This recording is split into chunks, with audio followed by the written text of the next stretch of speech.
ব্রাহ্মণপাড়ায় dengue প্রতিরোধে পরিষ্কার পরিচ্ছন্নতা অভিযান।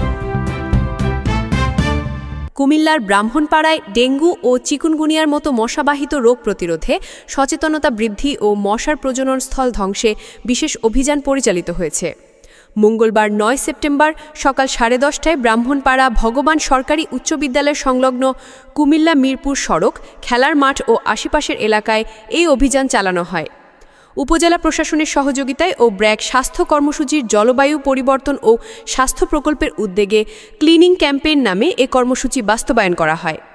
নিজ নিজ পরিবেশ পরিষ্কার পরিচ্ছন্ন রাখুন, ডেঙ্গু মুক্ত থাকুন, এই স্লোগানকে সামনে রেখে অভিযানে অংশ নেন উপজেলা প্রশাসন, ব্র্যাকের কর্মকর্তা কর্মচারী ও একঝাঁক তরুণ রেড ক্রিসেন্ট সদস্যরা।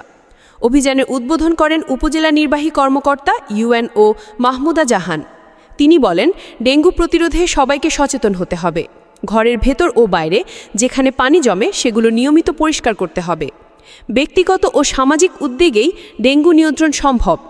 এ সময় উপস্থিত ছিলেন উপজেলা সহকারী কমিশনার ভূমি তারেক রসমান, ব্র্যাক কুমিল্লা আদর্শ সদর শাখার কর্মকর্তা সিসিএইচ শান্ত দেবনাথ, ব্র্যাক ব্রাহ্মণপাড়া শাখার প্রোগ্রাম কর্মকর্তা বিএইচপি টিবি অনির্বাণ সরকার, সহকারী জেলা সমন্বয়ক মুন্তাসিরুল ইসলাম, ফিল্ড অর্গানাইজার রাবিদ হাসান প্রমুখ।